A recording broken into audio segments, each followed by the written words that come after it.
Kita baru datang udah ada sambutan suara burung seperti itu. Tadi siapa yang ngetuk pintu gitu? Gak ada orangnya tak. Terus kalau kamu memperoleh kekuatan, buat apa? Untuk balas dendam. Gitu. Itu kejadian tahun berapa sananya? Tahun 1832.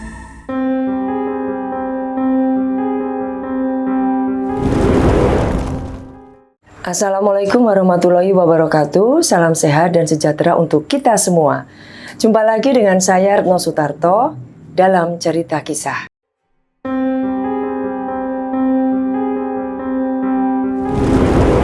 Teman-teman semua, cerita kisah kali ini berjudul Tragedi 1832 di Lampung.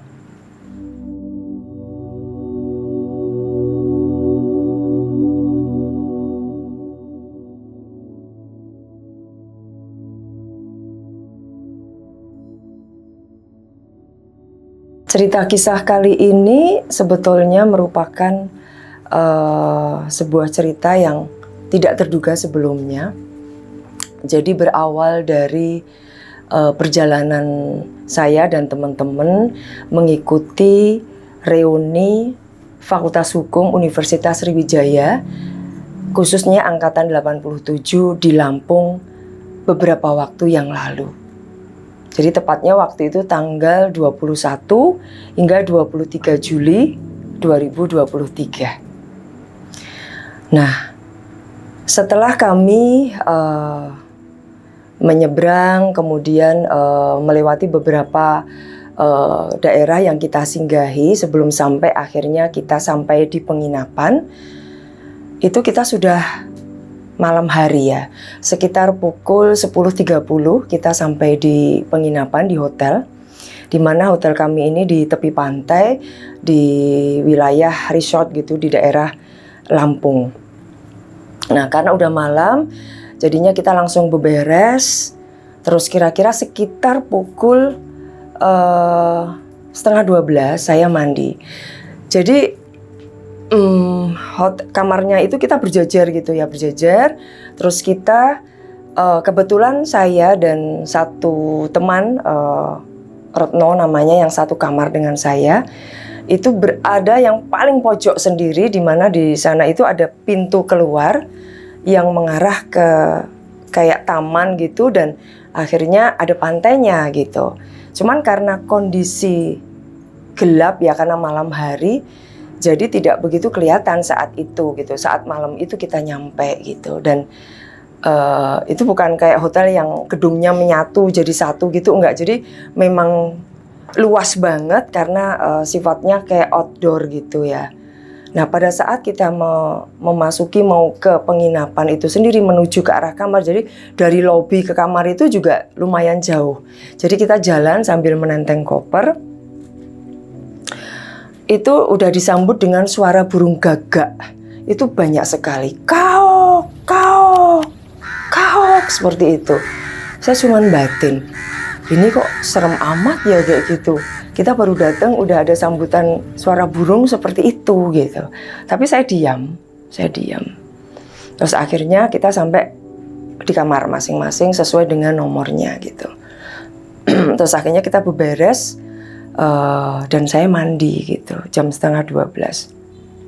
Tapi sebelum saya mandi itu kita berdua sama Retno tuh masih mendengar teman-teman rame ada pembagian kaos seragam gitu ya. Masih warawiri, jadi kelihatan teman-teman itu pada berlarian, jalan cepet-cepet ngambil kaos seragam yang memang ditaruh di teras gitu. Nah mungkin karena udah malam jadi kalau ngambil cepet-cepet gitu. Tapi saya dan Retno belum mengambil gitu karena saya mau mandi dulu gitu. Nah ketika saya mandi, tiba-tiba terdengar suara ketukan pintu 2 kali, tok tok gitu. Di kamar mandi saya dengar gitu. Nah saya pikir oh mungkin dari panitia mau membagikan kaos gitu ya, kaos seragam gitu. Jadi ya saya terus mandi aja gitu. Sementara Retno yang membukakan pintu gitu. Terus Retno membuka pintu, saya juga dengar gitu, terus ditutup lagi. Oh, Retno sudah dapat kaosnya. Saya cuman batin gitu di kamar mandi. Setelah itu selesai mandi, saya keluar. Saya lihat Retno lagi duduk di tempat tidur gitu. Saya tanya, Ret, tadi siapa yang ngetuk pintu gitu? Nggak ada orangnya, tak.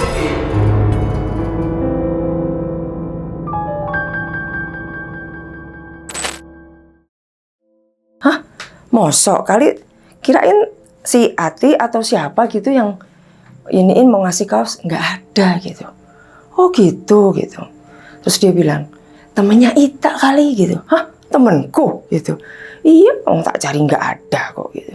Terus saya lihat Retno kan manggil saya Ita ya, Ita kan memang nama panggilan kecil. Begitu Retno bilang begitu, saya kamu tuh ada-ada aja gitu.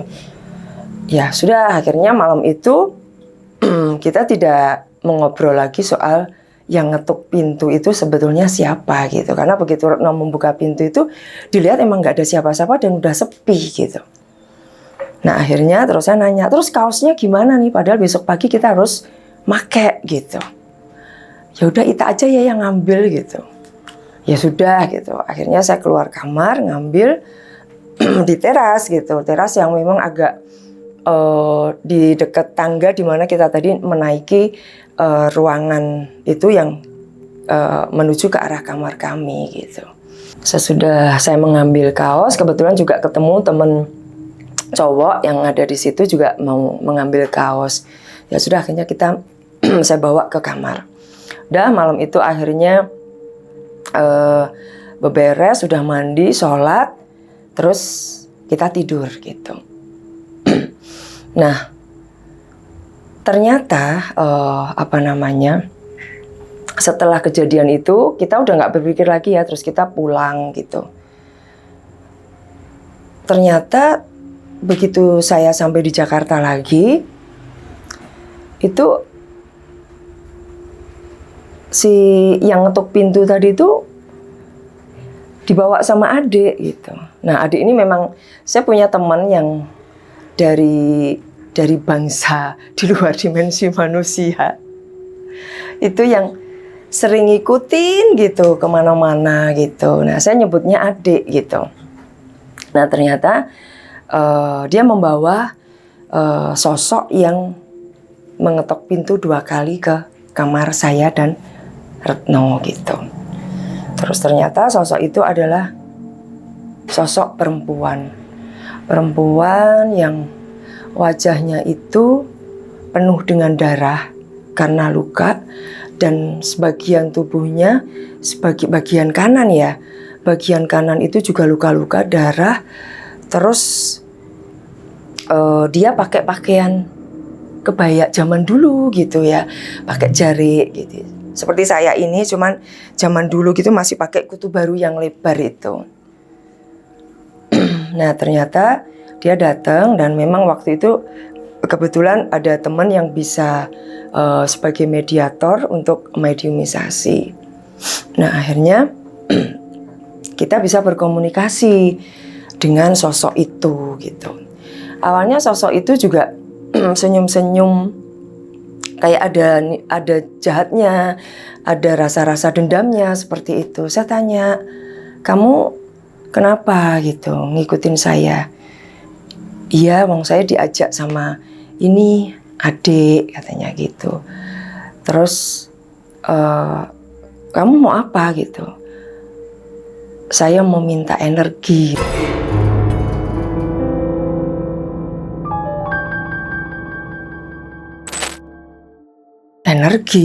Energi apa? Buat apa saya gitu?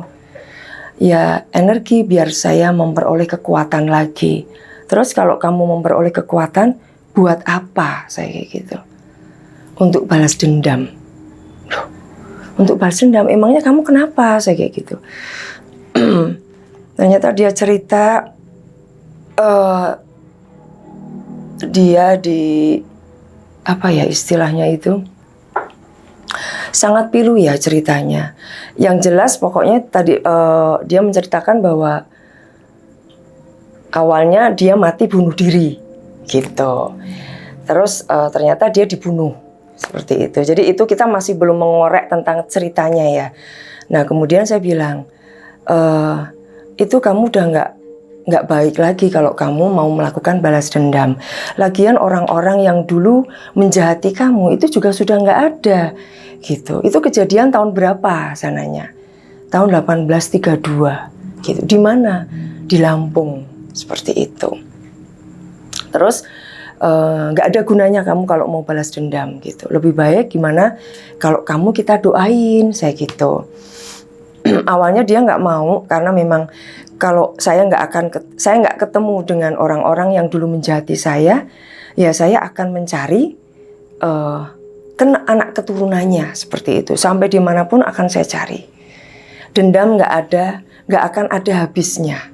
Dan itu justru akan menjerumuskan kamu. Kamu akan seperti itu terus, gentayangan terus, saya bilang gitu. Terus ya sudah, saya nggak bisa memberikan energi itu karena memang saya nggak bisa. Sekarang saya hanya bisa memberikan kamu doa gitu. Nah akhirnya saya mendoakan dia Al-Fatihah. Akhirnya dia kayak berubah gitu ya. Ini kebetulan di sini juga ada Mas Tio yang waktu itu ikut menyaksikan mediumisasi dan juga mendengar cerita kisahnya. Waktu itu dia berubah ya Mas ya. Saat begitu saya doain Al-Fatihah, kemudian dia kayak agak berubah gitu ya, terus mulai agak bersih gitu ya, agak bersih mulai dari tangan gitu. Terus dia juga kok berubah gitu. Terus saya doakan lagi Al-Fatihah sekali lagi, itu dia terus langsung spontan, aku kok bisa lihat tanganku lagi, Terus saya nanya, tanganmu kenapa? Saya kayak gitu. Tangan saya dibacok ya. Tangan saya dibacok. Loh, kenapa dibacok? Iya, waktu saya disuruh gantung diri, saya mau ditelanjangin dulu gitu. Jadi mau ditelanjangin terus dia gini, otomatis kan gini gitu ya. Padahal waktu itu dalam kondisi yang udah babak belur dia. Berusaha untuk nutupin bagian dadanya, tapi terus ditampek sama Bukades ya, sama Bukades, terus akhirnya dibacok gitu loh, sehingga tangan kanannya itu patah. Saya miris sih. Sebentar.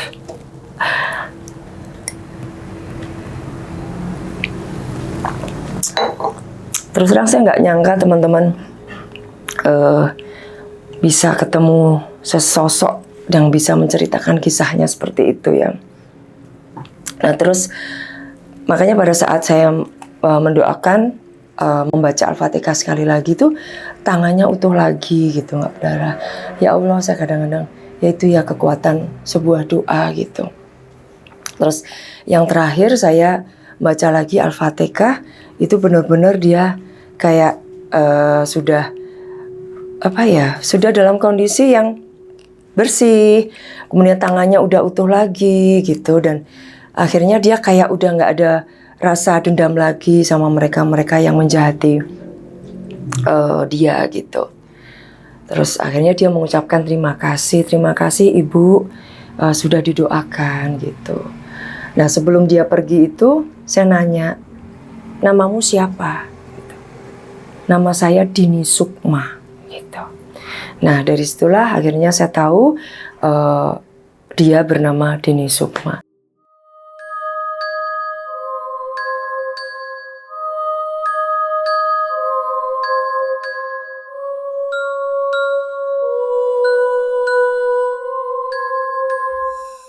Suatu hari kemudian, tepatnya di malam Jumat, Dini Sukma hadir lagi dan akhirnya kita mediumisasi lagi karena ada kisah yang memang dia mau ceritakan gitu. Dan akhirnya dia bercerita. Jadi dia itu adalah seorang perempuan yang usianya waktu itu sekitar 16 menuju ke 17 tahun. Dia hidup dengan kedua orang tuanya. Orang tuanya itu namanya bapaknya Hartanto dan ibunya namanya Sumini. Dia hidup di suatu wilayah di desa yang jauh dari keramaian kota ya. Karena waktu itu tahun 1832 berarti masih bentuk kayak kerajaan gitu ya. Pemerintahannya itu masih kerajaan gitu. Di daerah Sumatera Selatan. Dia cerita, Dini ini kesehariannya bekerja di sebuah warung makan di desa itu, dan di warung makan itu sebetulnya dia bekerja dengan temannya tapi sudah ibu-ibu gitu, namanya Mbok Min sebutannya. Nah, Mbok Min ini biasanya yang ada di warung, dan Dini adalah orang yang membantu yang di bagian belakang, nyuci piring, gelas seperti itu. Nah, karena Mbok Min sakit, akhirnya Dini yang menggantikan Mbok Min. Jadi Dini juga di warung untuk menjaga jualannya itu gitu, sehingga dia juga melayani pelanggan kalau pelanggan itu mau makan atau mau minum, mau beli sesuatu gitu.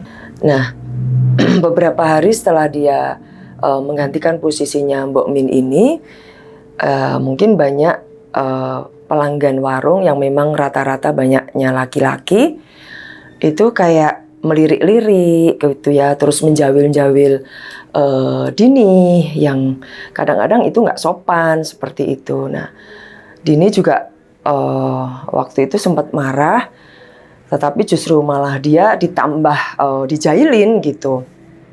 Nah, terus akhirnya Dini nggak berani mengadu ke ke Mbok Min. Bahkan juga Dini nggak berani mengadu ke pemilik warungnya. Dan ternyata pemilik warung ini adalah Pak Kades gitu.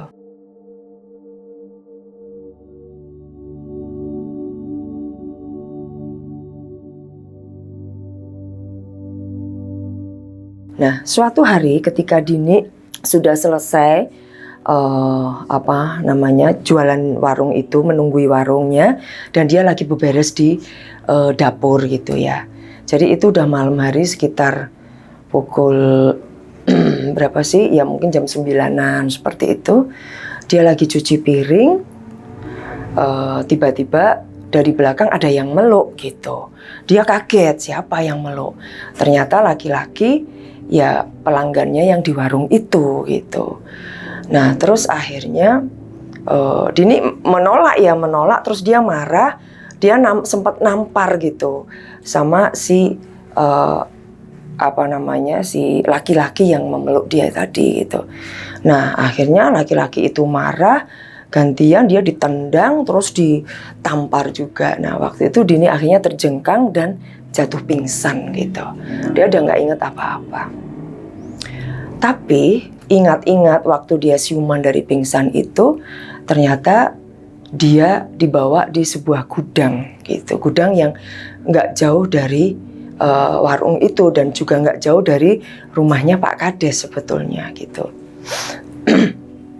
Nah, di gudang itu ternyata sama laki-laki yang tadi dia nampar Dini di dapur tadi gitu, dan ternyata tidak hanya satu laki-laki, ternyata lebih dari satu laki-laki, entah sekitar 3 atau 4 laki-laki yang akhirnya memaksa dia untuk melayani mereka gitu.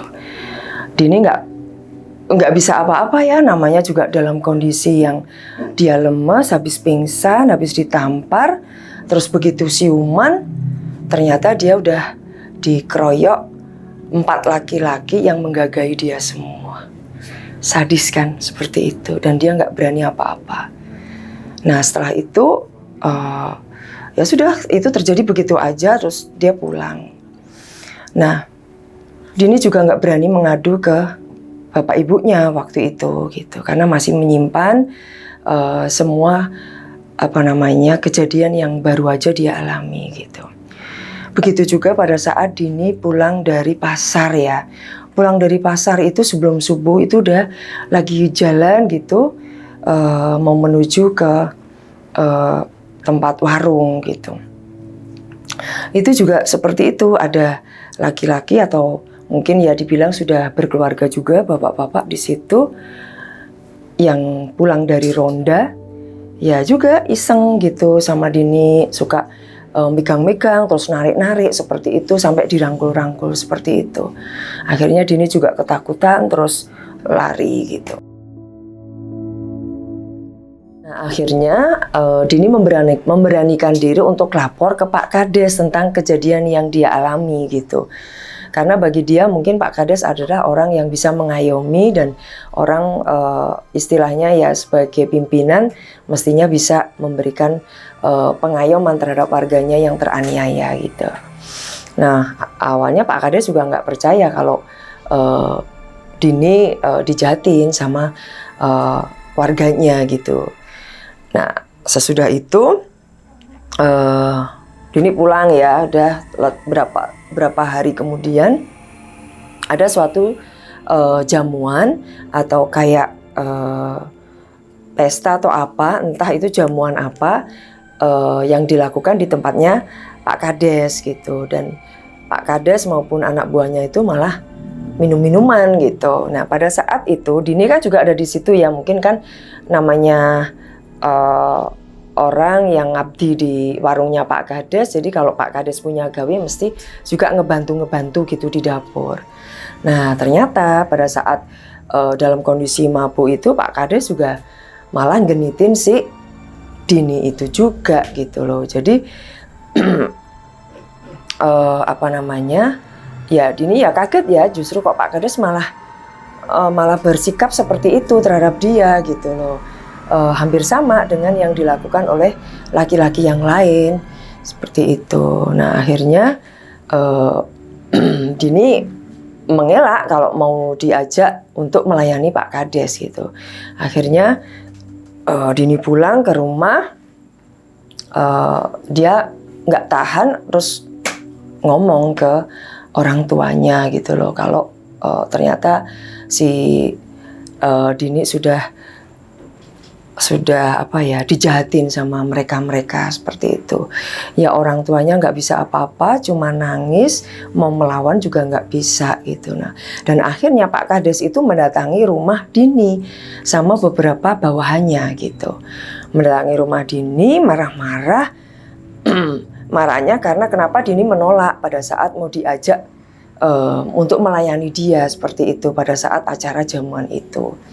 Dan pada saat itulah Pak Kades benar-benar apa ya, kayak marah karena juga mungkin orang tuanya mau melawan tapi nggak bisa, dan orang tuanya itu langsung dipegangin sama si anak buahnya Pak Kades itu.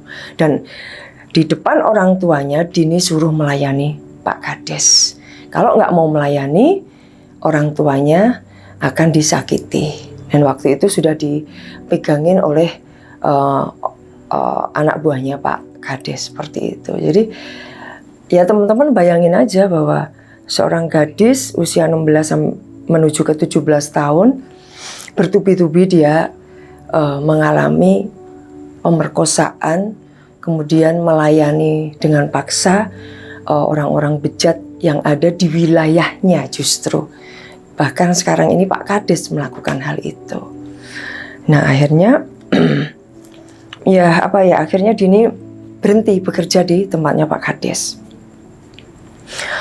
Begitu berhenti beberapa hari, terus ada beberapa minggu gitu, ada sebuah pasar malam gitu. Pasar malam waktu itu Dini orang tuanya, terutama yaitu ibunya Bu Sumini ini mau jualan nasi bungkus gitu. Dan waktu itu Dini ini suruh menemani ibunya jualan di pasar malam. Tapi Dini menolak awalnya karena juga dia takut nanti ketemu sama orang-orang yang dulu menjahati dia gitu. Ternyata ibunya minta tolong sekali pada Dini untuk menemani. Akhirnya karena dia juga kasihan sama ibunya, akhirnya Dini menyanggupi untuk menemani ibunya. Alhamdulillah malam itu nggak ada kejadian apa-apa, dan jualan dari ibunya itu justru mendapatkan uang lebih, dan lebihnya itu lumayan gitu. Setelah peristiwa di pasar malam itu, 3 hari kemudian ada yang mendatangi rumah Dini. 3 laki-laki atau 4 laki-laki gitu. Datang menagih janji. Dini kaget pada saat dibukakan sama simboknya itu. Awalnya kan nggak mau dibukakan karena ngetuk pintunya itu maksa gitu. Kan juga kaget ya kalau tiba-tiba ada yang mengetuk rumah kita malam-malam dengan nada yang kayak mau ngerampok gitu. Nah awalnya nggak mau dibukakan, terus kalau nggak mau dibukakan pintu itu akan didobrak gitu. Nah akhirnya dibukakanlah pintu itu sama orang tuanya si Dini. Nah benerlah begitu laki-laki itu pada masuk ke rumahnya Dini menagih janji gitu. Dini ya kaget, menagih janji apa gitu. Ternyata kelebihan dari uang hasil jualannya simboknya itu merupakan kayak Dini itu dibeli gitu loh. Dibeli untuk melayani dia, untuk melayani laki-laki itu gitu. Dikirain waktu itu kan ya juga kelebihan membeli terus nggak mau dikasih kembalian gitu. Ternyata semua itu ada maksudnya gitu, ada tendensinya. Yaitu Dini disuruh melayani ketiga atau keempat laki-laki di rumahnya, dan itu di depan orang tuanya. Nah setelah kejadian di rumah itu, orang tuanya Dini nggak terima, terus dia berusaha untuk lapor ke Demang. Demang itu mungkin kalau zaman sekarang adalah camat, jadi kedudukan yang di atasnya lurah atau kades. Nah awalnya Dini melarang ayahnya untuk lapor ke Pak Demang karena takutnya nanti malah menjadi suatu sesuatu yang nggak diinginkan gitu. Tetapi bagaimana ya rasanya orang tua yang melihat anaknya sudah diinjak-injak harga dirinya, bahkan direnggut keperawanannya. Akhirnya bapaknya pergilah ke tempatnya Pak Demang gitu. Belum sampai ke tempatnya Demang, ternyata dia dicegat oleh orangnya Pak Kades gitu. Dan akhirnya batal, akhirnya nggak jadi karena dibawa pulang lagi sama orang-orangnya Pak Kades itu gitu. Dibawa pulang si bapaknya si Dini itu, dan akhirnya dihajar gitu, ditendang lah, kemudian diikat segala macam gitu. Akhirnya Dini meminta untuk dilepaskan bapaknya gitu. Nah suatu saat akhirnya si Dini lah yang memberanikan diri untuk pergi ke tempatnya Demang gitu, untuk lapor semua kejadian yang dia alami, yang orang tuanya alami juga gitu. Nah sampai di tempatnya Demang itu Demangnya juga nggak percaya dengan apa yang disampaikan oleh Dini gitu. Nah setelah Dini lapor ke Pak Demang, ternyata mungkin Demang ini juga menyampaikan hal itu mungkin untuk klarifikasi ke Pak Lurah gitu loh, ke Pak Kades gitu, untuk cross check bener nggak sih ada kejadian seperti ini gitu. Nah ternyata Pak Kades nyuap sama Demangnya itu untuk tutup mulut gitu, bahwa anggap aja semuanya nggak jadi. Nah akhirnya Demang ini juga tutup mulut, nggak istilahnya tidak akan mengungkap kasus itu gitu, dan tidak menceritakan ke siapapun seperti itu.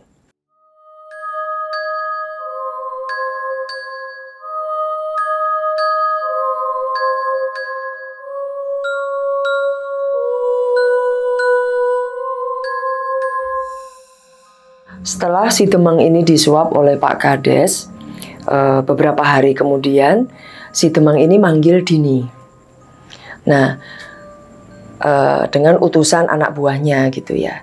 Nah Dini pikir dia dipanggil Pak Demang itu untuk mendapatkan pembelaan gitu ya dari Demangnya ini gitu. Akhirnya Dini berangkatlah ke rumahnya Pak Demang ini gitu.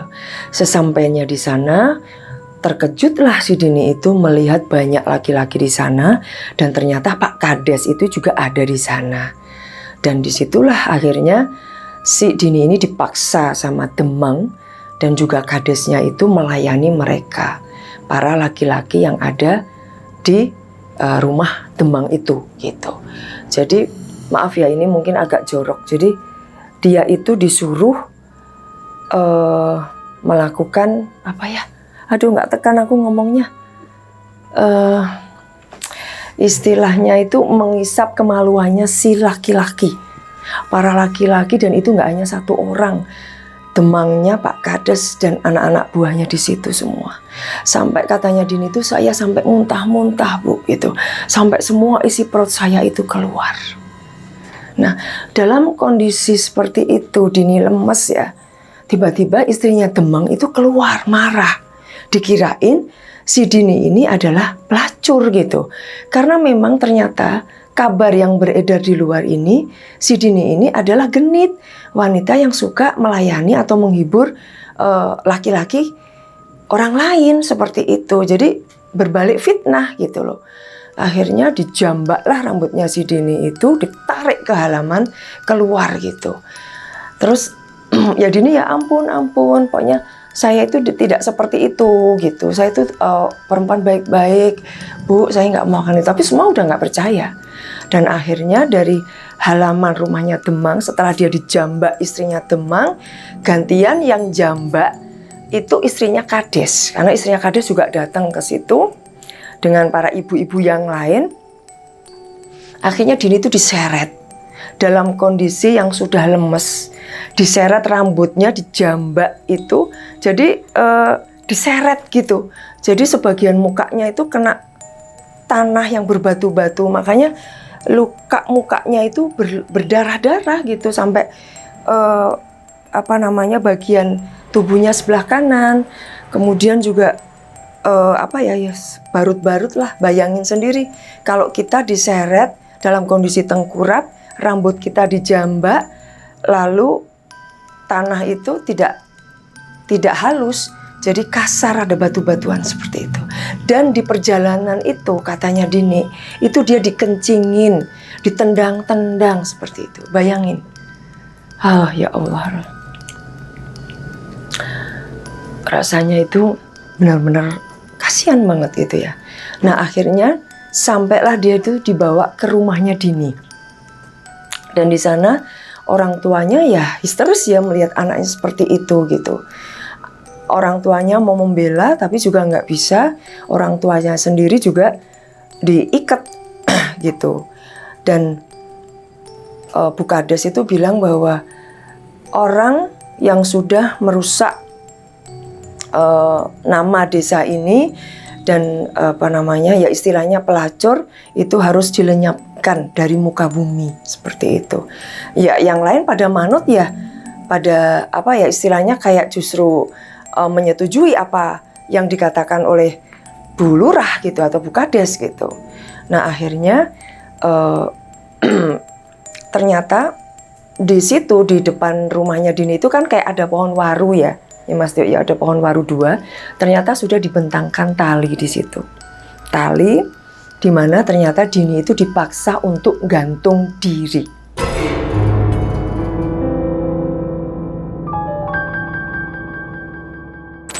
Kalau Dini nggak mau melakukan itu, orang tuanya yang akan dibunuh. Maka dengan berat hati, karena daripada orang tuanya yang dibunuh, lebih baik saya yang mati. Dini seperti itu.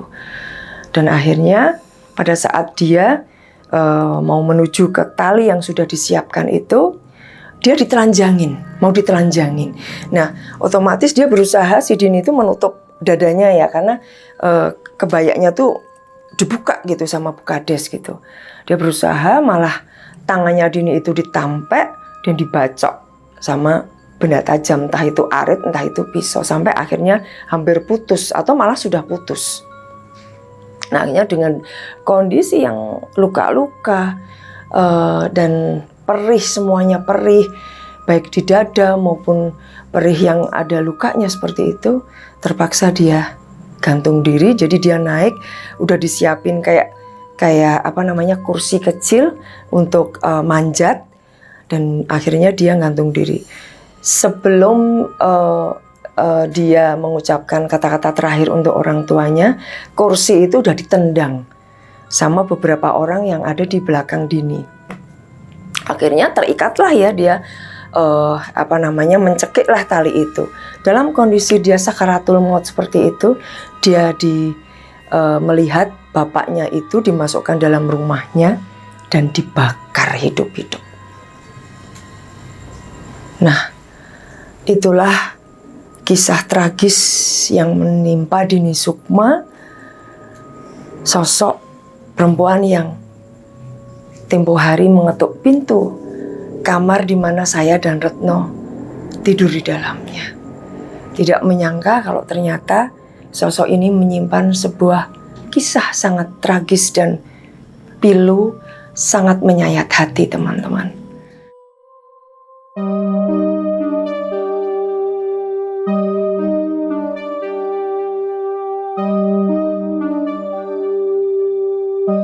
Nah, itu tadi teman-teman cerita yang sangat menyayat hati ya. Bagaimana kebiadaban laki-laki pada zaman dulu. Zaman sekarang pun juga mungkin masih banyak, ada juga yang seperti itu gitu ya.